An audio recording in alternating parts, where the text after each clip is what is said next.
నమస్కారం, Shilpa TV news కి స్వాగతం. ముందుగా ముఖ్యాంశాలు. వైఎస్ఆర్సీపీ నేత కోట్ల హర్షవర్ధన్ రెడ్డి కుమార్తె వివాహ మహోత్సవానికి హాజరై వధూవరులను ఆశీర్వదించిన మాజీ సీఎం జగన్మోహన్ రెడ్డి. ఆటిజం సెంటర్ను సందర్శించి పిల్లల ఎదుగుదల గురించి సమీక్షించిన జిల్లా కలెక్టర్ రాజ్కుమారి గనియా. వక్ఫ్ సవరణ బిల్లు ఆమోదాన్ని వ్యతిరేకిస్తూ తీవ్రంగా ధ్వజమెత్తిన ఎమ్మెల్సీ ఇస్సాక్ బాషా, మున్సిపల్ చైర్పర్సన్ మాబున్నీసా. మద్దతు ధరతో కొనుగోలు చేసి ఆదుకోవాలని ప్రభుత్వ అధికారులను వేడుకుంటున్న పొగాకు రైతులు. సమాచార హక్కు చట్టంపై మున్సిపల్ అధికారులకు అవగాహన సదస్సు. ఘనంగా షిరిడి సాయిబాబా 25వ ఆలయ వార్షికోత్సవ వేడుకలు. నేడు నాగప్రతిష్ఠ అనంతరం అశ్వత్థనారాయణ కళ్యాణ మహోత్సవం.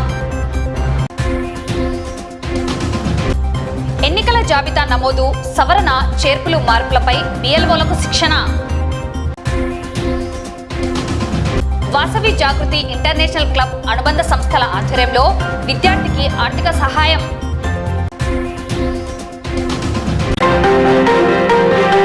నంద్యాల జిల్లా కోడుమూరు వైఎస్ఆర్సీపీ నేత మాజీ కుడా చైర్మన్ కోట్ల హర్షవర్ధన్ రెడ్డి కుమార్తె వివాహ మహోత్సవానికి హాజరై నూతన వధువరులు వివేకానంద విరూపాక్షలను ఆశీర్వదించిన వైఎస్ఆర్సీపీ అధినేత మాజీ సీఎం వైఎస్ జగన్మోహన్ రెడ్డి. ఈ సందర్భంగా మాజీ సీఎంను మాజీ మంత్రి శిల్పా మోహన్ రెడ్డి, ఎమ్మెల్యేలు శిల్పా చక్రపాణి రెడ్డి, శిల్పా రవిచంద్ర కిషోర్ రెడ్డిలు మర్యాదపూర్వకంగా కలవడం జరిగింది. కర్నూలు నగరంలోని జిఆర్సీ కన్వెన్షన్ హాల్ నందు వివాహ మహోత్సవ కార్యక్రమం జరిగింది.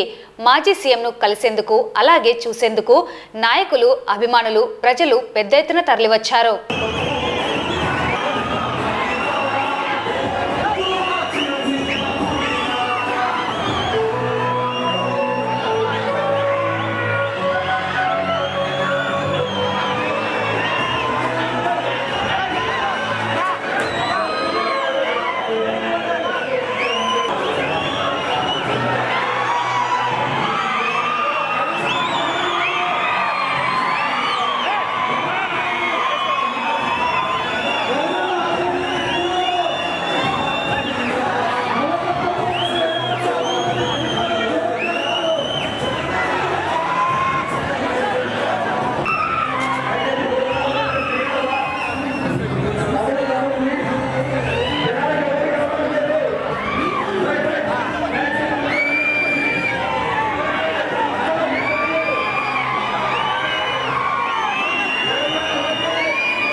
ఆటిజం సాధారణ పిల్లల్లా లేకపోవడం, ఏడీహెచ్డీ, మోటార్ స్కిల్స్ అలస్యం వంటి సమస్యలు ఉన్న పిల్లలు డిఐసి సెంటర్ ద్వారా సాధారణ జీవితానికి చేరుకొని శారీరక, మానసికంగా అభివృద్ధి చెందుతున్నారు.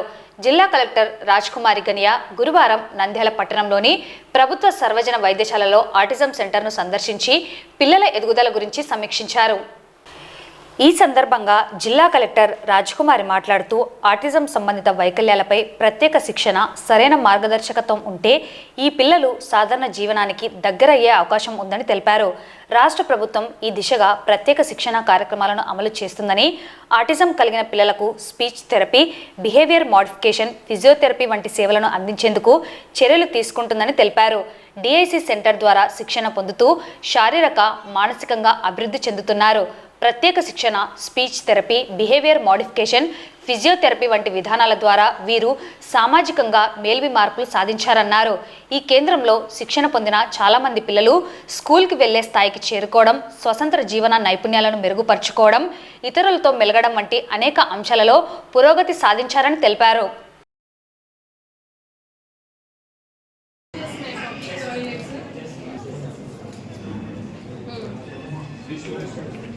మన జిల్లాలో 2,16,000 పెన్షన్స్ ఉన్నాయి. ప్రతి నెల కూడా మనం 93 కోట్ల రూపాయలని పెన్షన్ రూపంలో లబ్ధిదారులందరికీ కూడా ఇస్తూ ఉన్నాం. అందులో వృద్ధాప్య, వితంతు పెన్షన్స్ అయితే 4,000 రూపాయలు. ఏదన్నా డిఫరెంట్లీ ఏబుల్డ్ అయ్యుండి వైకల్యం ఏమన్నా ఉంటే వాళ్ళకి 6,000 రూపాయలు. అలాగే డయాలసిస్ చేసుకుంటున్న వాళ్ళు, మంచం మీద పెరలైజ్ అయిపోయి లేవలేని పరిస్థితిలో ఉన్న వారందరికీ కూడా మెడికల్ పెన్షన్ దానికి అనుగుణంగా 10,000, కొంతమందికి 15,000 రూపాయలు ఇస్తూ ఉన్నాం. ఇప్పుడు ఈ డిఫరెంట్లీ ఏబుల్డ్ పెన్షన్స్ చూస్తే సుమారుగా 25,000 ఉన్నాయి. మెడికల్ పెన్షన్స్ 900 ఉన్నాయి. ఆ 900 ఆల్రెడీ మనము స్క్రూటినీ చేసి డేటా అంతా కూడా అప్లోడ్ చేసాం. ఈ 25,000 పెన్షన్స్ రోజుకి పొద్దున్న 150, సాయంత్రం 150, 300, అలా వారానికి 3 రోజులు 900. మనకి 900 పెన్షన్స్ వారంలో రీవెరిఫికేషన్ చేస్తూ ఉన్నాము. ఈ డేటా మనం అప్లోడ్ చేయడం జరుగుతుంది, యాక్చువల్ డిజేబిలిటీ ఎంత ఉంది అన్నది. సో ఈ పెన్షన్ బెనిఫిషరీస్ ఎవరెవరు ఉన్నారో వాళ్ళ స్లాట్ ప్రకారం ఇక్కడికి వచ్చి రీవెరిఫికేషన్ చేసుకోవాల్సిందిగా కోరుతున్నాం. మన మెడికల్ అండ్ హెల్త్ టీం అందరికీ కూడా చెప్పాను, ఏ ఒక్కరు కూడా చిన్న ఇబ్బంది కూడా పడకూడదు. ఎండలు ఎక్కువ ఉన్నాయి కాబట్టి ప్రాపర్ షేడ్, డ్రింకింగ్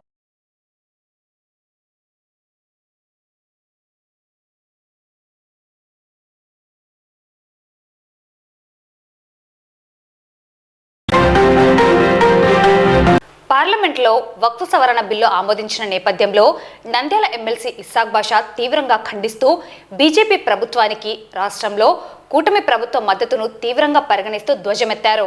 ఈ మేరకు స్థానిక కార్యాలయంలో మీడియా సమావేశం నిర్వహించారు. ఈ సమావేశంలో నంద్యాల మున్సిపల్ చైర్పర్సన్ మహబూనిసా, వైఎస్ఆర్సీపీ కౌన్సిలర్లు ఆరిఫ్ నాయక్, సమ్మద్ కలాం, వైసీపీ మైనార్టీ నాయకులు గన్ని కరీం, నవభారత్ హుసేన్, మార్కెట్ కలాం, సోహెల్ రాణా తదితరులు పాల్గొన్నారు.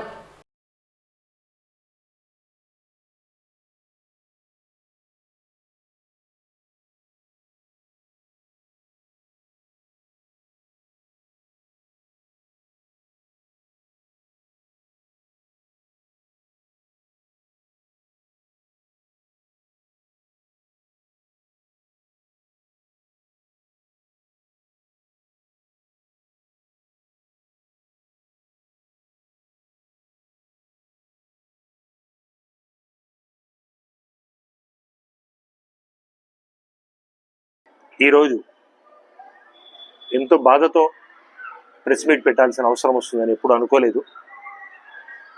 ముస్లింలకు వెన్నువిరిచే రకంగా ముస్లింల చరిత్రలో ఒక కాలా చట్టం అంటే నల్ల చట్టం అనేది ఇప్పుడు పార్లమెంట్లో అలాగే బిల్లు పాస్ కావడం జరిగింది.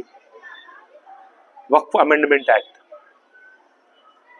అది ఎంత లోపభూయిష్టంగా ముస్లింల ఆస్తులను తీసుకునే రకంగా ఉంది అంటే దానికి మన ముఖ్యమంత్రి, ఇప్పటి ముఖ్యమంత్రి, ఆంధ్రప్రదేశ్ ముఖ్యమంత్రి, కూటమి ముఖ్యమంత్రి చంద్రబాబు నాయుడు సపోర్ట్ చేయడము సిగ్గుతో తల వంచుకోవాల్సిన పని. మైనార్టీ ఓట్లతో నేను గెలిచానని చెప్పుకుంటూ, మైనార్టీలకు మంచి చేస్తానని చెబుతూ శరాఘాతంగా మైనార్టీల హక్కులను తీసుకునే ఈ అమెండ్మెంట్ బిల్లుకు సపోర్ట్ ఇచ్చి మళ్ళీ సిగ్గు లేకుండా వాళ్ళ మనుషులతో 3 అమెండ్మెంట్లు ఇచ్చాను నేను, దాంట్లో 3 సవరణలు చేశానని చెప్తారా? ఒక్కసారి ఆ మాట చెప్పిన మైనార్టీ నాయకుల గుండెల మీద చేసుకొని ఒక్కసారి ఆలోచించేది. వక్ఫ్ అమెండ్మెంట్ యాక్ట్ మైనార్టీలకు మంచి జరుగుతూ ఉంది. మీ 3 సవరణ వల్ల మంచి జరుగుతూ ఉంది. భారతదేశంలో ఒక్క ముస్లిం మిమ్మల్ని హర్షిస్తాడా? ఒక్క ముస్లిం భారతదేశంలో ఈ రకంగా చేస్తా ఉన్నారా?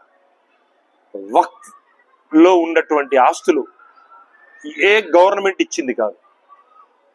ఒక్క ఎకరా ఆస్తి కూడా గవర్నమెంట్ది వక్ఫ్ బోర్డులో లేదే. అవి పవిత్రంగా కష్టార్జితంగా భావించి ఎంతోమంది మసీదులకు, దర్గాలకు, ఖాన్ఖాలకు,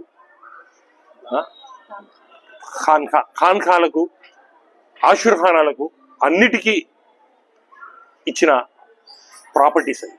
వాళ్ళ సొంత కష్టార్జితం ఇచ్చారు.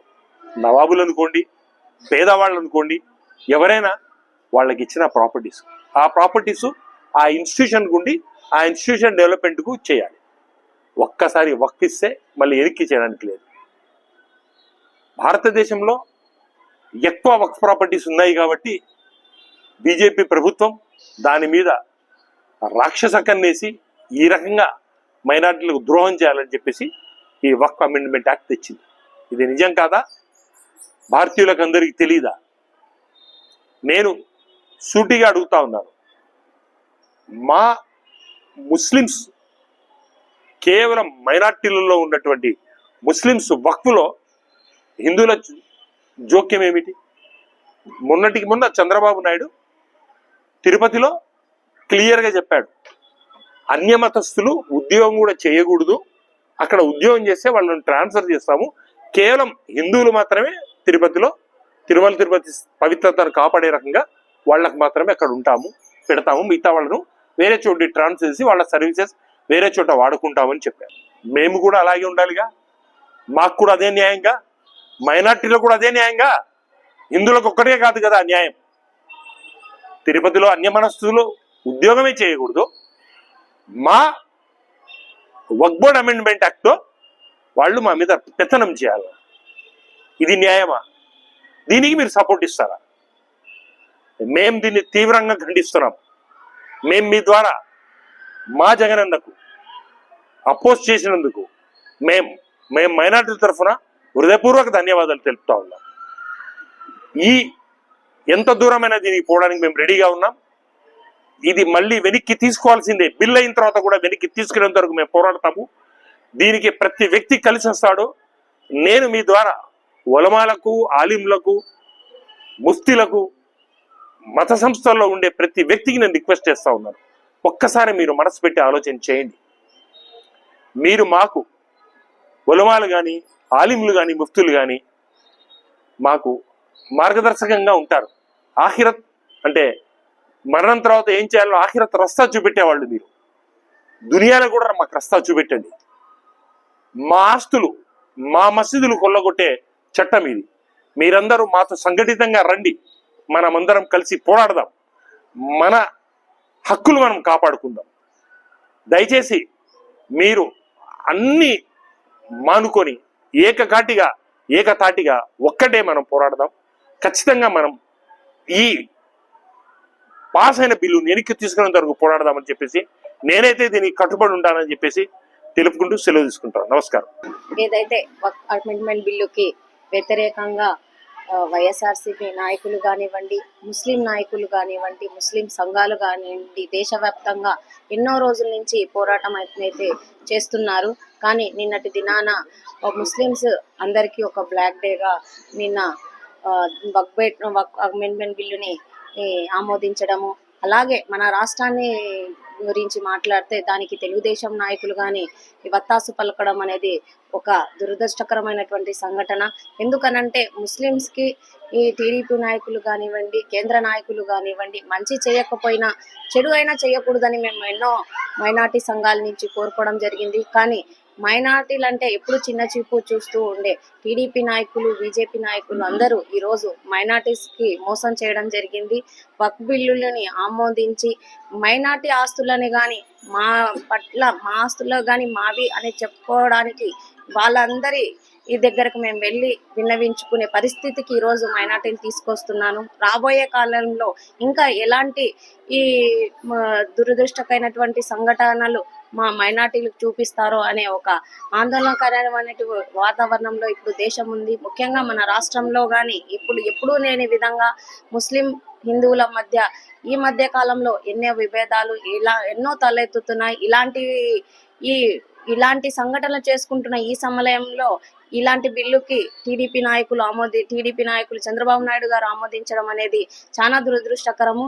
మేము గట్టిగా ఈరోజు టీడీపీ వాళ్ళని కానీ అడుగుతున్నాము, ఖచ్చితంగా ఏదైతే రాష్ట్రంలో మైనార్టీ పట్ల ఉంటాము, మైనార్టీలకు మంచి చేస్తామని చెప్తూనే వాళ్ళకు వెన్నుపోటు పొడుస్తున్న చంద్రబాబు నాయుడు గారికి అయితే మైనార్టీస్ తరఫున గట్టిగా బుద్ధి చెప్తామని ఈ సందర్భంగా తెలియజేసుకుంటున్నాను. నిన్న పార్లమెంట్లో వక్ఫ్ బోర్డు అమెండ్మెంట్ బిల్ కోసం ఎలక్షన్ జరిగినప్పుడు ముస్లింల కోసం మేము ముందరుంటాము, ముస్లింల పక్షాన మేము నిలబడతాము, ముస్లింల అభివృద్ధి కోసం మేము పాటుపడతామని చెప్పి నారా చంద్రబాబు నాయుడు గారు నిన్న బీజేపీకి వత్తాసు పలుకుతూ ముస్లింలకు ఎప్పట్లాగే మామూలు ఎలాగైతే వెన్నుపోటు పెడతారో అలాగే ముస్లింలు కూడా నిన్న వెన్నుపోటు పడవడం మనం అందరం చూసాము. అయినా ఆయనకు వెన్నుపోటు పడవడం కొత్త కాదు, మనం చూడడం కొత్త కాదు. మనం ఆలోచించాల్సింది ఏమంటే అలాంటి వెన్నుపోటుదారుని మళ్ళీ మళ్ళీ ముఖ్యమంత్రి చేసుకోవడం మన దౌర్భాగ్యం. ఆ దౌర్భాగ్యాన్ని మనం కంటిన్యూ చేసుకోవడం మన దరిద్రం. అలాంటి వ్యక్తులకి బుద్ధి వచ్చేలా, అమెండ్మెంట్ బిల్లు మళ్ళీ రిజెక్ట్ చేసేలా ఒక నయా పంథాలో, కొత్త వేలో, కొత్త పద్ధతిలో మేమందరం ఐకమత్యంగా రాష్ట్రంలోని ముస్లిం సంఘాలను అందరినీ కలుపుకొని, ముస్లిం నాయకులందరినీ కలుపుకొని, సామాజిక కార్యకర్తలందరినీ కలుపుకొని నారా హమారా వక్ఫ్ హమారా అనే నినాదంతో ఖచ్చితంగా ఒక ప్రోగ్రాం చేస్తాము. ముందుగా వైఎస్ఆర్ కాంగ్రెస్ పార్టీ తరఫున ఈ కార్యక్రమాన్ని చేసి తర్వాత ఎమ్మెల్సీ షాక్ భాయ్ అధ్యక్షతన మేమంతా మూకుమ్మడిగా నంద్యాల నుంచి దీక్షలు కానీ, ప్రదర్శనలు కానీ, ధర్నాలు కానీ, ర్యాలీలు కానీ మరీ కొత్త రకంగా ఏమేమి చేయగలమో శాంతియుతంగా, చట్టబద్ధంగా అవెల్లా చేసి ప్రజలను మనం చైతన్యవంతులు చేసి చంద్రబాబుకు బుద్ధి వచ్చేలా చేస్తామని మరొకసారి తెలియజేసుకుంటూ జై హింద్, జై జగన్. నిన్న పార్లమెంట్లో వక్ఫ్ అమెండ్మెంట్ బిల్లుని ప్రవేశపెట్టడం జరిగింది. దానికి మన వైఎస్ఆర్సీపీ ఎంపీలందరూ వ్యతిరేకించి ముస్లింల పక్షాన నిలబడ్డారు. వారందరికీ మేము హృదయపూర్వక ధన్యవాదాలు తెలుపుతున్నాము. అదేవిధంగా రాష్ట్ర ప్రభుత్వం, కూటమి ప్రభుత్వము ముస్లింలకు ఎలక్షన్ కన్నా ముందు మేము అండగా ఉంటాము, మీరు భయపడాల్సిన అవసరం లేదు, బీజేపీతో ఉన్నా కానీ మేము ముస్లింలకు ఎల్లప్పుడూ తోడుగా ఉంటామని ఒక బూటకప్పు హామీ ఇచ్చి గెలిచిన తర్వాత తీరా ముస్లింలకు వ్యతిరేకంగా తీసుకొచ్చిన ఈ నల్ల చట్టాన్ని బేషరతుగా పార్లమెంట్లో బిల్లుకు సపోర్టుగా ఓటు వేసి ముస్లింలకు చాలా ద్రోహం చేశారు. ఈ పనిని ముస్లిం సమాజం ఎప్పటికీ మర్చిపోదు. ఏ విధంగా అయితే ఎన్ఆర్సీ, సిఐఏ, ఎన్పిఆర్ గురించి రోడ్లపై వచ్చి నిరసన తెలపడం జరిగిందో అదేవిధంగా దానికన్నా ఎక్కువ శాతంతో రోడ్లపైకి వచ్చి మా వక్ఫ్ బోర్డు మేము కాపాడుకుంటాము. ఇది మా రాజకీయ నాయకులకు ఒకటే తెలియజేస్తున్నాం, టీడీపీ ముస్లింలకు ఒకటే తెలియజేస్తున్నాము, మీరు చేసిందే తప్పు. పార్లమెంట్లో పోయి ముస్లింలకు వ్యతిరేకంగా వీళ్ళకు సపోర్ట్ చేసి మళ్ళీ ఇక్కడ వచ్చి మా నాయకుడు ముస్లింల కోసం పోరాటం చేశారని తప్పుడు ప్రచారం చేసుకుంటున్నారు. ఖబర్దార్, సిగ్గుండాలి కొద్దిగా, అల్లాకు భయపడండి. ఈ రోజు మీ రాజకీయం ఉండొచ్చు, ఒక 5 ఏళ్ళు మీ రాజకీయం ఉంటుంది, కానీ రేపటి రోజున అల్లా దగ్గర పోయినప్పుడు ఏ సమాధానం చెప్పుకుంటారని కూడా తెలియజేస్తున్నాను. కాబట్టి మీరు మీ నాయకుడికి వ్యతిరేకించినా పర్లేదు, ఆయనకు ప్రశ్నించడం కన్నా పర్లేదు, కానీ బయటకు వచ్చి ముస్లింలకు మాత్రం ద్రోహం చేయకని కూడా తెలియజేస్తున్నాను. రాబోయే రోజుల్లో వైఎస్ఆర్సీపీ పార్టీ ముస్లింలకు అండగా ఉంటూ ఇంకా ఈ వక్ఫ్ బోర్డు చట్టానికి వ్యతిరేకంగా రోడ్లపై కూడా వస్తామని తెలియజేస్తున్నాం. నంద్యాల వ్యవసాయ మార్కెట్ యార్డులో గత 4 రోజుల నుండి పొగాకు రైతులు నానా కష్టాలు పడుతున్నారు. పొగాకు పండించమని చెప్పిన వారు నేడు తమను మోసం చేశారని, కనీస మద్దతు ధరతో కూడా పొగాకును కొనుగోలు చేయలేక మాట తప్పి కనీసం తమ వైపు కూడా చూడడం లేదని, 4 రోజులుగా తిండి తిప్పలు లేక పండించిన పొగాకులను వెనక్కి తీసుకువెళ్లలేక తీవ్రంగా ఇబ్బందులు పడుతున్నామని, తమ పరిస్థితి దయనీయంగా ఉందని పొగాకు రైతులు తమ ఆవేదన వ్యక్తం చేస్తున్నారు. ప్రభుత్వం మద్దతు ధరకు పొగాకును కొనుగోలు చేసి ఆదుకోవాలని రైతులు వేడుకుంటున్నారు. నా పేరు కాంతారెడ్డి, మరి తులసాపురం, కర్నూలు మండలం, కర్నూలు జిల్లా. మేము పొగాకు వేసాము, వాళ్ళు చెప్పంగా వేసాము. స్టార్టింగ్ నాటుకు బాగుంటుంది డిమాండ్ అని చెప్పినారు, ఏంటి అని చెప్పాను, వేసాము. తీరా దింపే ముందు కూడా చెప్పారు 10,500 ఉంటుంది రేటు, దింపండి అని చెప్పారు వాళ్ళే. తీరా ఇటుకు వచ్చినాక చూస్తే వాళ్ళు మేము కొనేది ఇంతే, సరుకు బాగాలేదు, మేము ఆడికి వాళ్ళు 10,000 అడగలేదు, కనీసం 10,000, 11,000, 12,000 అని ఏమన్నా చెప్తాము. వాళ్ళు దానికి కూడా స్పందించారు, 4,000, 3,000 ఇస్తున్నారు. మాకు ఒక కూలి వచ్చేసి ఒక బేలుకి 8,000 ఖర్చు అవుతుంది. మాకు మేము 150 కిలోమీటర్లు వేసుకోవాలి. ఇప్పుడు వెనక్కి తీసుకోవాలంటే ఎట్లా తీసుకోవాలి? మేము వెనక్కి దాన్ని దుస్తిచ్చినారు. ఒక 10 కిలోమీటర్లు అయితే వెనక్కి తీసుకోవచ్చు. మేము కూడా 150 కిలోమీటర్లు దూరాలు ఏం కాదు. ఆ బేలు వెనక్కి వేసుకుంటే ఎట్లా వేసుకోతాం మేము వెనక్కి? మా పరిస్థితి ఏమో అర్థం కాకుండా 4 రోజులు మేము వచ్చి ఇక్కడ ఫెసిలిటీస్ ఏం లేవు వేసుకురమ్మన్నారు అంతే. మాకు రేట్ ఉంటుంది, నాటుకోండి అని వాళ్ళే చెప్పినారు. ఎంతనో నాటుకోండి పోతుంది అన్నాక మేము కొంటామన్నారు. తీరా ఇటుకు వచ్చినాక ఇట్లా మాట్లాడుతున్నారు. మళ్ళా 3,000, 4,000, 6,000 వేస్తున్నారు. ఎకరాకి మాకు వచ్చేసి ఒక 20,000 వస్తుంది. మా పరిస్థితి ఇప్పుడు 150 కిలోమీటర్లు మేము ఒక బేలుకి వచ్చేసి 300 పెట్టి వేసుకొచ్చినాం. వీటికి వేసుకొచ్చిన తర్వాత ఈ రేటు వేస్తలేడు, పలుకుతలేడు అసలు. నేను 8 ఎకరాలు పొగాకు వేసినాను. సుక్క బర్లా వేస్తుంటే మేము ఐటీఎస్ కంపెనీకి వేస్తుంటాం. ఫస్ట్ ఆ కంపెనీ నుంచి బంద్ చేసి 10 సంవత్సరం మా మొత్తం వీళ్ళే మేము కొంటాం, మేము దన్న పొగాకు మీ పొగాకు అని వచ్చి ఊర్లోకి వచ్చి వేయించినారు మాతో బొమ్మిడాల కంపెనీ. వేయించినాక వీటికి వచ్చి తీరా ఈ రోజుకి 3 రోజులే. నిన్న ఇదే పొగాకే 20 బేలు వేసుకొచ్చింటే 11,000 12,000 వరకు వేసినారు. ఈరోజు అదే బేలు అదే వేసేనే ఈరోజు కొంటలేడు. మళ్ళీ ఈరోజు 20 బేలు వేసుకొచ్చినాం. ఏం సార్ ఇట్లా అంటే భద్ర ఆయన మాకు సంబంధం కాదు, మీకు ఇష్టం వచ్చిన కాదు చెప్పుకోండి, మేము వేసేది ఇంతే వేరు భద్ర ఇట్లా అంటున్నాడు. ఏం సార్ అని 10 మాటలు ఫోన్ చేసాడు, ఫోన్ ఎత్తాడు. తిండిలే మాకు నీళ్ళులే ఏం లే, ఇట్లా మా పరిస్థితి. 3 రోజులే నుంచి ఇన్ని ఉన్నాం మార్కెట్లోనే. ఇక్కడ పండుగ నిగలే రాత్రి దోమలు ఏమి చెప్పుకున్నా కూడా మా బాధ. మా ఊరు నుంచి మొత్తం 160 బేలు వచ్చింటే 60 బేలు కొన్నాడు, 100 బేలు సిఆర్ అయినాయి. కృష్ణమోహన్ రెడ్డి, బోధన గ్రామం, బండాత్మ మండలం. ఈ ఏడు పొగాకు 5 ఎకరాలు నాటాను. పంట అయితే బాగానే వచ్చింది, కానీ మాకైతే గిట్టుబాటు ధరలు ఇవ్వడం లేదు. మాకు చెప్పడమేమో 15,500 చెప్పాడు అగ్రిమెంట్. ఇక్కడికి వచ్చి 5,000 కాడ నుంచి 11-12,000 వేస్తున్నాడు. మాకు ఎకరాకు వచ్చేసి సుమారు 70,000 వరకు ఖర్చు వస్తుంది. వీళ్ళు ఈ విధంగా రేట్ వేస్తేందుకు మాకు ఎకరాకు 10 నుంచి 20,000 దాకా నష్టపోవాల్సిన పరిస్థితి ఉంటుంది. కాబట్టి ఇప్పటికైనా అధికారులు రైతుల యందు దయచేసి కంపెనీ వాళ్ళతో ఏదో ఒకటి మాట్లాడి రైతులకు గిట్టుబాటు ధర ఇవ్వాల్సిందిగా రైతులు అందరం ఆశిస్తున్నాం. క్వాలిటీ లేదంటున్నారు. క్వాలిటీ లేకపోవడం కారణం ఏంటంటే ఈ ఏడు అధిక వర్షాల వల్ల పంట కొద్దిగా నష్టం కలిగింది. దానివల్ల క్వాలిటీ కొద్దిగా తగ్గింది. ఆడికైనా మేము గ్రేడింగ్ చేసుకొని నీట్గా తీసుకొచ్చినా కానీ మాకు ఎటువంటి ధర వేయడం లేదు. లొసుకులు పెడుతున్నాం, నల్లగా ఉంది, పచ్చకట్టు ఉంది, నెమ్ము ఉంది, అది ఇదని సాకులు చెప్పి రైతుల్ని మభ్యపరిచి ఇస్తే ఇవ్వండి లేకుంటే లేదన్నట్టు మాట్లాడుతున్నారు. నేను 2 ఎకరాలు పొగాకు నాటాను. మాకు అగ్రిమెంట్ ఏం చెప్పాలి, బ్రోకర్ ఉంటారా నాట్యం వెంకటేశ్వర రెడ్డి బ్రోకర్ పేరు. 15,500 మా టాబ్లెట్ చేసి చెప్తాను చెప్పినాడు. కానీ ఇక్కడికి వచ్చినాక 11,000 వేసినాడు. పొగాకు మా కాడికి తక్కువ రేటు ఉన్నా కానీ వాళ్ళు బాగాలేకున్నా కానీ వాళ్ళు ఎక్కువ రేట్లు వేసినాడు. దానికి తేడా అడిగితేనా ఏ సమాధానం లేదు. అందుకోసం మేము చేస్తాం. సిఆర్ కొంతమంది రైతులది ఉరువే కొనలేదు, 4,000 5,000 వేసినాడు. ఉరువు వద్దని సిఆర్ చేసినాడు. అది ప్రాబ్లం, అందువల్లనే ప్రాబ్లం చేస్తున్నాం. నంద్యాల మున్సిపాలిటీ కార్యాలయంలో ఉద్యోగస్తులకు సమాచార హక్కు చట్టం 2005 గురించి అవగాహన సదస్సు గురువారం నంద్యాల మున్సిపల్ కమిషనర్ నిరంజన్ రెడ్డి ఆధ్వర్యంలో అసిస్టెంట్ కమిషనర్ వెంకటదాస్ ఇతర అధికారులు నిర్వహించడం జరిగింది.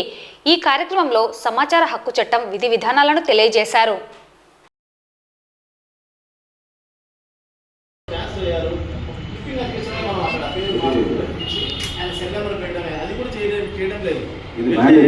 నేను ఇప్పుడు 4 సచివాలయాలు వెళ్ళాను, ఈ మధ్యకాలం రాష్ట్ర కూడా వెళ్ళాను. అప్పుడు చెప్పాను, ఇప్పుడు కూడా చేస్తున్నాను. పాత ఆర్ఓ గారి పేరు. ఈరోజు doctor Chavali Sunil sir state information commissioner వారు ఇచ్చినటువంటి ఆదేశాల మేరకు మన నంద్యాల మున్సిపాలిటీ కార్యాలయంలో ఈ ఆర్టీ యాక్ట్ సంబంధించి 2005 చట్టంపై అవగాహన మీటింగ్ జరుగుతూ ఉంది.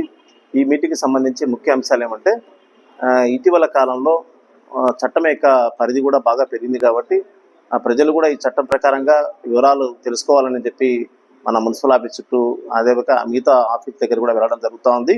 అయితే ముఖ్యంగా ఏంటంటే సెక్షన్ 6 ప్రకారంగా మనం ఏదైతే వారి ఇన్ఫర్మేషన్ అడిగారో ఆ ఇన్ఫర్మేషన్ మనం ఖచ్చితంగా ఇవ్వాల్సి వస్తుంది. దానికి సంబంధించిన సమయం కూడా కేటాయించడం జరిగింది. ఏదైనప్పుడు కూడా ఇన్ఫర్మేషన్ మనం 30 days లోపల మనం కంపల్సరీగా ఇవ్వాలి.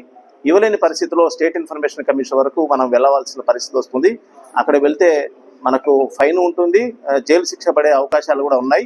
కాబట్టి ఈ దీంట్లో కింది స్థాయి ఎంప్లాయీ దగ్గర నుంచి స్టేట్ లెవెల్ ఆఫీసర్ వరకు ఈవెన్ దో ఐఏఎస్ ఆఫీసర్స్ కూడా దీంట్లో అక్కడ ఇన్వాల్వ్ అయ్యి ఉన్నారు దీనివల్ల. కాబట్టి ఈ యొక్క చట్టం పట్ల అవగాహన ప్రతి ఒక్కరికి ఉండడం ఉద్దేశంతోనే మన డిపార్ట్మెంట్ సైడ్ ఈరోజు మీటింగ్ అవేర్నెస్ మీటింగ్ ఏర్పాటు చేశాం. దీంట్లో ప్రతి ఒక్క ఎంప్లాయీ కూడా ఖచ్చితంగా రేపు తెలుసుకుంటే ఫ్యూచర్లో ఎక్కడైనా ఈ చట్టం గురించి వచ్చినా కూడా దానికి సంబంధించినటువంటి జవాబు ఇవ్వాల్సిన పరిస్థితి ఉంది. అదేవిధంగా ఈ యొక్క అర్జీదారుడు మనకు ఆఫీస్కి వచ్చినప్పుడు సమయం పాటించాలి. అతనితో మనం మాట్లాడే విధానం కానీ, చేసే విధానం కానీ, రిసీవ్ చేసుకోవడం కానీ, అప్లికేషన్ ఇవ్వడం కానీ, రిప్లై చేయడం కానీ, ఇవన్నీ కూడా సున్నిత అంశాలతో కూడుకున్నటువంటి అంశాలు. అతని పర్సనల్ హార్డ్షిప్ లాస్ చేయకుండా కంపల్సరిగా అతను ఎందుకని అడుగుతున్నాడు ఏంటి అనేది ఒక సరైన ఇన్ఫర్మేషన్ ఇవ్వాలి తప్ప ఏదో ఇన్ఫర్మేషన్ ఇచ్చాము ఆ ఇన్ఫర్మేషన్ వల్ల మాది అయిపోయింది అనేది మాత్రం చేతులు దొరుకుతుంటే మాత్రం మళ్ళీ దాన్ని అప్పీల్ చేసే అధికారం అతనికి ఉంది. కాబట్టి అప్పీల్ చేసిన తర్వాత అప్పీలేట్ అథారిటీ కూడా దానికి సమగ్రంగా సమాచారం ఇవ్వలేని పరిస్థితిలో state level information commission sir దగ్గరికి వెళ్తుంది. అప్పుడు అది పెద్ద వివాదంగా తయారయ్యి మనకు ఫైన్లు పడే అవకాశం 100% ఉంది. కొన్ని మున్సిపాలిటీలో 20,000, 50,000 కూడా ఫైన్లు పడ్డాయి. ఇప్పటికే ఎంప్లాయీస్ మొత్తం కట్టుకోలేక ఇబ్బంది పడుతున్నారు. అంతేకాకుండా జైలు శిక్ష పడే పరిస్థితి కూడా ఉందనేటువంటిది కూడా ఇన్ఫర్మేషన్ ఉంది. యాక్చువల్గా అయితే ఈరోజు మనకు సార్ గారు ఇన్ఫర్మేషన్ కమిషనర్ గారు ఇక్కడికి నంద్యాల వస్తామని చెప్పి ఉన్నారు. వారి కొన్ని కారణాల వల్ల రాలేని పరిస్థితుల్లో మీటింగ్ కంటిన్యూ చేయమని చెప్పడంతో ఈ మీటింగ్ కంటిన్యూ చేస్తున్నాం. వారి ఆధ్వర్యంలోనే కమిషనర్ గారి ఆధ్వర్యంలో మన సెక్షన్ ఆధ్వర్యంలో ఆ తర్వాత మన సిబ్బంది అంతా కూడా ఈ యొక్క మీటింగ్ యొక్క అవేర్నెస్ ద్వారా ఈ మీటింగ్ తెలుసుకొని ఫ్యూచర్లో ఎటువంటి సమస్యలు రాకుండా ఈ యొక్క అర్జీదారులు అయితే సమాచార హక్కు చట్టం హక్కు 2005 ప్రకారం అడుగుతున్నారో వారికి అందరికీ కూడా వివరాలు ఇస్తుందిగా కోరుతున్నాను. నంద్యాల పట్టణం నాగుల్కుంట రోడ్డు నందు వెలిసిన షిరిడి సాయిబాబా ఆలయం 25వ వార్షికోత్సవంలో భాగంగా నేడు ఆలయంలో నాగప్రతిష్ఠ కార్యక్రమం నిర్వహించడం జరిగింది. ఈ కార్యక్రమాల్లో భక్తజనం విరివిగా పాల్గొని ప్రత్యేక పూజలను నిర్వహించారు. ఆలయంలో నాగప్రతిష్ఠ అనంతరం అశ్వథ నారాయణ కళ్యాణ మహోత్సవం నిర్వహించడం జరుగుతుందని భక్తులు పాల్గొని బాబావారి ఆశీస్సులు పొందుకోవాలని వేద పండితులు తెలిపారు. విచ్చేసిన భక్తులకు ఆలయ కార్యనిర్వహణ సభ్యులు అన్నప్రసాద వితరణ చేపట్టడం జరుగుతుందని తెలిపారు.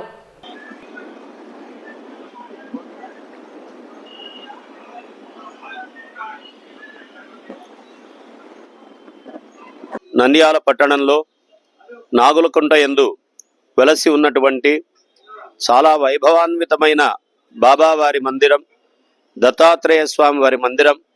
ఈ మందిరాలకు మధ్య భాగంలో ప్రత్యేకంగా అశ్వత్థనారాయణ స్వామి వారి వృక్ష సమీపంలో నాగేంద్ర స్వామి వారి యొక్క పునఃప్రతిష్ఠా కార్యక్రమాలు ఈ రోజుతో చాలా వైభవంగా ముగియనున్నాయి.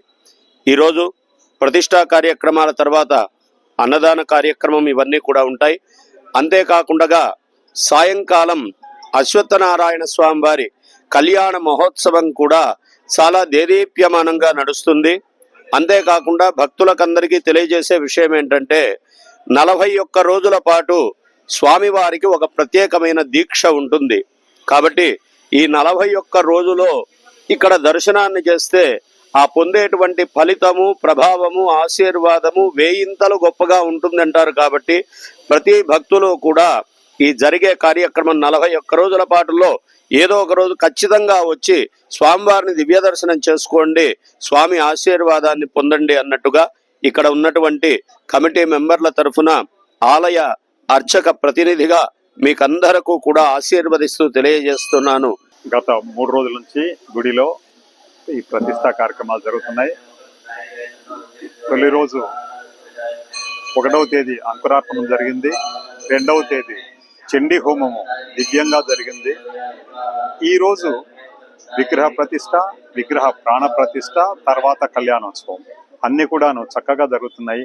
ఈ సందర్భం ఏంటంటే గుడి ప్రారంభించి ఈ సంవత్సరానికి 25 సంవత్సరాలు. సో గుడి సిల్వర్ జూబిలీ కార్యక్రమంలో 25 సంవత్సరాలు సిల్వర్ జూబిలీ కార్యక్రమంగా ఈ గుడిలో ఈ కార్యక్రమాలను చేపడుతున్నాం. గుడిని కూడాను సర్వాంగ సుందరంగా తీర్చిదిద్దాం. మీరు గుడి లోపలికి, బాబా వారి గుడి లోపలికి పోయినా, మీకు దత్త మందిరంలోకి పోయినా ఆ తేడాలన్నీ చక్కగా కనిపిస్తాయి. గుడి వాతావరణం చాలా ఆహ్లాదకరంగా, నయనానందకరంగా కూడాను చేయటం జరిగింది. ఈ అవకాశాన్ని వినియోగించుకుని భక్తులందరూ కూడాను ఈరోజు సాయంత్రం జరిగే కళ్యాణంలో కూడా పాల్గొని బాబావారికి కృపకు పాత్రలు కాగలరని కోరుతున్నాం. దాదాపు 25 సంవత్సరాలు పూర్తి చేసుకొని సిల్వర్ జూబ్లో అడుగు పెడుతున్నాము. ఈ బాబా దేవాలయ నిర్మాణం జరిగి అత్యంత వైభవంగా జరిగింది. 20 సంవత్సరాలు కూడా ఆ బాబా వారిని ప్రతి గురువారం కూడా దాదాపు 700 మందికి అన్నదానం కూడా చేస్తున్నాం. ఇక పోతే కొంచెం ఈ సిల్వర్ జూబ్లీ సందర్భంగా ఏదైనా కార్యక్రమాలు కొంచెం ఇది చేయాలని చెప్పేసి ఉద్దేశంతో ఏదైనా మరమ్మతులు కూడా చేపట్టడం జరిగింది. మీరు చూశారు బంగారు కవచాలు, మళ్ళీ ఇక్కడ దత్తాత్రేయ స్వామి మందిరంలో కూడా బంగారు కవచాలు షిరిడీలో ఎలా ఉన్నాయో అలా చేయడం జరిగింది. ఇంకో విషయం ఏమిటంటే ఆనాడు ఏదైతే ప్రారంభోత్సవంలో గెలివి చక్రవర్తి ఫ్యామిలీ ఈ సుబ్రహ్మణ్య స్వామి వారి ప్రతిష్ట జరిపారు, అది కొంచెం చెట్టు వైడన్ కావడం వల్ల కొంచెం డిస్మాంటిల్ కావడంతో దాన్ని మళ్ళా పునఃప్రతిష్ఠ చేయాలనే ఉద్దేశంతో వారే ముందుకొచ్చారు. అయ్యా మేమే ప్రతిష్ఠ చేసాం, మళ్ళా పునఃప్రతిష్ఠ కూడా మేమే చేస్తామని చెప్పి రావడం జరిగింది. నిజంగా వారికి ప్రత్యేక ధన్యవాదాలు తెలియజేస్తున్నాను. ఈ 3 రోజుల కార్యక్రమాలన్నీ నాగేంద్ర శర్మ గారు నవచండీ హోమము, మరి ఈరోజు విగ్రహ ప్రతిష్ఠ, సాయంత్రం కళ్యాణము, ఇవన్నీ కూడా అందరు భక్తులు తిలకించాలని కోరుతున్నాం. 25 ఏళ్ల క్రితం ఇక్కడ ఫస్ట్ విగ్రహ ప్రతిష్ఠ చేసినది కూడా మేమే. మళ్ళీ ఇప్పుడు మాకు ఈ అవకాశాన్ని బాబా ట్రస్టీస్, బాబా కమిటీ సభ్యులందరూ మాకు ఇచ్చారు. ఇది ఎంతో సంతోషంగా భావిస్తూ ఈ 4 రోజుల నుంచి కూడా మేము ఇక్కడ పూజలు చేస్తున్నాము. ఈ రోజు సాయంకాలంతో స్వామి కళ్యాణంతో ఇది ముగిస్తుంది. భక్తులందరూ విచ్చేసేసి కళ్యాణాన్ని తిలకించి మమ్మల్ని అందరినీ ఈ గుడిని పుణ్యం చేయాల్సిందిగా కోరుకుంటున్నాం. నంద్యాల జిల్లా పరిధిలోని మహానంది, బండ్యాత్మకూరు మండలాలకు చెందిన బిఎల్ఓలకు జాతీయ ఎన్నికల కమిషన్ వారి ఆదేశాల మేరకు శ్రీశైలం ఎలక్ట్రల్ ఆఫీసర్ రాంభూపాల్ రెడ్డి ఆధ్వర్యంలో ఎన్నికల జాబితా నమోదు, సవరణ, చేర్పులు, మార్పులపై బిఎల్ఓలకు నంద్యాల మండల రెవెన్యూ భవన్ నందు గురువారం శిక్షణ నిర్వహించడం జరిగింది.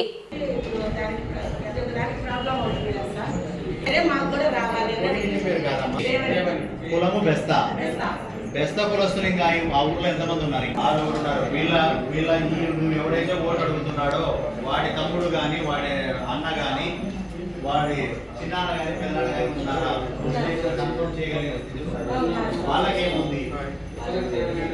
తీసుకో, అది తీసుకో, అప్లికేషన్ తీసుకో. అదే కదా డెసిషన్. ఇంకోటి ఏమైతుందంటే సార్, ఆధార్ కార్డు ప్రూఫ్ కోసమే ఓటర్ కార్డు అడుగుతున్నాడు. అదే కులంలో అదే ఇంటి పేరు లేదా ఇతను అతనికి ఏమవుతాడు? బనానా సీరియల్ నెంబర్లో ఉన్నటువంటి రామలింగయ్య ఏదో పేరు ఇంకా భయం ఉంటే అఫిడవిట్ తీసుకోవాలి. అయితే 10th మార్క్ లిస్టు ఆమె చెప్పినట్టు తండ్రికి బెస్తా వాడికి దేవాలని. ఎలక్షన్ కమిషన్ ఆదేశాల మేరకు ఈరోజు మహానంది, బండాత్మకూరు సంబంధించినటువంటి బిఎల్ఓస్ అందరికీ కూడా ఎలాంటి ఫామ్స్ను వాడాలి, ఓట్లు తొలగించడంలో కానీ, ఎక్కించడంలో కానీ, కరెక్షన్ చేయడంలో కానీ, ఆ ఫామ్స్ ఎలా రాయాలి, ఎలాంటి ప్రూఫ్లు తీసుకోవాలి, ఎలాంటి రిమార్క్స్ రాయాలి, సర్వే లోకల్ సర్వే ఎలా నిర్వహించాలి అనే దానిపైన ఈరోజు ట్రైనింగ్ ఇవ్వడం జరిగింది. వాసవి జాగృతి ఇంటర్నేషనల్ క్లబ్ అనుబంధ సంస్థలు నవనంది క్లబ్ నంద్యాల అధ్యక్షుడు కూరాకు శ్రీనివాసులు, పొట్టి శ్రీరాములు క్లబ్ నూనెపల్లి అధ్యక్షుడు తాళ్ళూరు జనార్దన్ల ఆధ్వర్యంలో నేడు కర్నూలుకు చెందిన పేద ఆర్యవైశ్య విద్యార్థిని విద్య కోసం 22,000 రూపాయలు ఆర్థిక సహాయం చేయడం జరిగింది. ఈ కార్యక్రమానికి ముఖ్య అతిథులుగా Nandyal traffic CI Mallikarjuna Gupta, club Kurnool జిల్లా గవర్నర్ బింగుమల్ల శ్యాంసుందర్ గుప్తలు పాల్గొన్నారు. ఈ సందర్భంగా శ్యాంసుందర్ గుప్తా మాట్లాడుతూ గత నెలలో జరిగిన క్లబ్ల ప్రమాణ స్వీకార కార్యక్రమంలో international charter founder president Tiruvidhi Venugopal పేద అమ్మాయి చదువు కోసం ఆర్థిక సహాయం కోరగా నిమిషాల్లో దాతల సహకారంతో అక్కడే 20,000 రూపాయలు వసూలు అయ్యాయని తెలిపారు. అలాగే మల్లికార్జున గుప్తా మా అమ్మాయి ఆర్థిక పరిస్థితి చూసి స్పందించి వెంటనే తన వంతు ఆర్థిక సహాయం అందించారు. ఈ సందర్భంగా ఆయన మాట్లాడుతూ బాగా చదువుకొని ఉన్నత స్థానంలో ఉండి భవిష్యత్తులో మరొకరికి సహాయం చేయాలని తెలిపారు. క్లబ్ సభ్యులను అభినందిస్తూ మున్ముందు ఇలాంటి కార్యక్రమాలు చేయాలని కోరారు. ఈ కార్యక్రమంలో బాలాజీ కాంప్లెక్స్ సొసైటీ అధ్యక్షుడు Bingumalla Subbalakshmaiah, cabinet secretary Malipeddi Nagaraju, cabinet సభ్యులు బొగ్గరపు జనార్దన్, ఇల్లూరి రామకృష్ణ, గరి వెంకటేశ్వర్లు తదితరులు పాల్గొన్నారు. ఈరోజు వాసవి జాగృతి క్లబ్ ఇంటర్నేషనల్ సంస్థ వారి ఆధ్వర్యంలో నవనంది జాగృతి క్లబ్, పొట్టి శ్రీరామ్ జాగృతి క్లబ్ వారి ఆధ్వర్యంలో గత నెల జరిగిన ప్రమాణ స్వీకారోత్సవంలో Jagruthi club international founder chairman Tiruvidhi Venugopal గారి పిలుపు మేరకు ఒక అమ్మాయి, కర్నూలుకి చెందిన అమ్మాయి ఆర్థికంగా వెనుకబడి ఉన్నారు. వారి చదువు రీత్యా ఒక పిలుపునిచ్చారు. ఆ అమ్మాయి చదువు కోసం ఆర్థికంగా మనం సాయం చేస్తే ఆ అమ్మాయి భవిష్యత్తులో మంచి ఉన్నత స్థాయిలో ఉండి మరొకరు సాయం చేస్తున్న ఉద్దేశంతో ఆయన పిలుపునివ్వగా 5 నిమిషాల్లో 20,000 రూపాయలు వసూలయ్యి ఆ అమ్మాయికి ఈరోజు క్లబ్ తరఫున ఇవ్వడం జరుగుతుంది. ఆ అమ్మాయి ఈ సందర్భంగా కోరుకునేది ఒకటే, ఎందుకంటే ఆ అమ్మాయి ఆర్థికంగా ఇబ్బందులు ఉన్నప్పుడు అందరు సాయం చేశారు. ఆ సాయం పొందుతూ చదువుతూ ఉన్నత స్థాయిలో ఉండి రేపొద్దున ఇంకోరికి ఆర్థికంగా సాయం చేయాలని కోరుకుంటూ ఆ అమ్మాయి భవిష్యత్తులో మంచి ఉన్నత స్థాయి ఉండాలని కోరుకుంటూ ఈ సందర్భంగా మేము ఆహ్వానించగానే మా ట్రాఫిక్ సిఐ గారు ఆ అమ్మాయికి ఆయన చేతుల మీద ఇవ్వడం జరిగింది. ఆయన అయితే ఏ విధంగా ప్రభుత్వ అధికారిగా ఉన్నారో ఆ అమ్మాయి కూడా ప్రభుత్వ అధికారిగా ఉండాలని కోరుకుంటూ సెలవు తీసుకుంటున్నాను. వాసవి జాగృతి సొసైటీ నుంచి మనకు నంద్యాల టౌన్లో ఈ సంస్థ వారు డొనేషన్స్ కలెక్ట్ చేసి పేద విద్యార్థుల యొక్క వాళ్ళ ఆకాంక్షను బాగా చదువుకొని ఉన్నత స్థితికి చేరాలని చెప్పి ఎవరైతే విద్యార్థులు ఉంటారో వాళ్ళల్లో ఒక పేద విద్యార్థిని కర్నూలు నుంచి సెలెక్ట్ చేసి ఆ అమ్మాయికి నా చేతుల మీదుగా 20,000 రూపాయలు డొనేట్ చేయడం జరిగింది.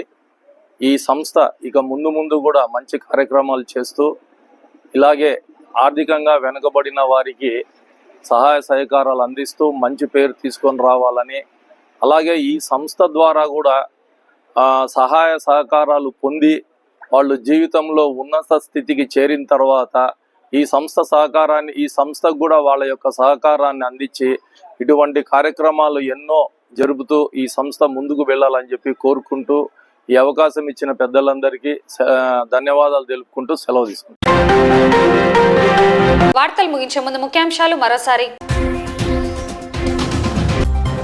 వైఎస్ఆర్సీపీ నేత కోట్ల హర్షవర్ధన్ రెడ్డి కుమార్తె వివాహ మహోత్సవానికి హాజరై వధూవరులను ఆశీర్వదించిన మాజీ సీఎం జగన్మోహన్ రెడ్డి. ఆటిజం సెంటర్ను సందర్శించి పిల్లల ఎదుగుదల గురించి సమీక్షించిన జిల్లా కలెక్టర్ రాజ్కుమారి గనియా. వక్ఫ్ సవరణ బిల్లు ఆమోదాన్ని వ్యతిరేకిస్తూ తీవ్రంగా ధ్వజమెత్తిన ఎమ్మెల్సీ ఇసాక్ బాషా, మున్సిపల్ చైర్పర్సన్ మాబున్నిసా. మద్దతు ధరతో కొనుగోలు చేసి ఆదుకోవాలని ప్రభుత్వ అధికారులను వేడుకుంటున్న పొగాకు రైతులు. సమాచార హక్కు చట్టంపై మున్సిపల్ అధికారులకు అవగాహన సదస్సు. ఘనంగా సిరిడి సాయిబాబా 25వ ఆలయ వార్షికోత్సవ వేడుకలు. నేడు నాగప్రతిష్ఠ అనంతరం అశ్వత్థనారాయణ కళ్యాణ మహోత్సవం. ఎన్నికల జాబితా నమోదు, సవరణ, చేర్పులు, మార్పులపై బిఎల్ఓలకు శిక్షణ. వాసవి జాగృతి ఇంటర్నేషనల్ క్లబ్ అనుబంధ సంస్థల ఆధ్వర్యంలో విద్యార్థికి ఆర్థిక సహాయం. ఈ వార్తలు ఇంతటితో సమాప్తం. నమస్కారం.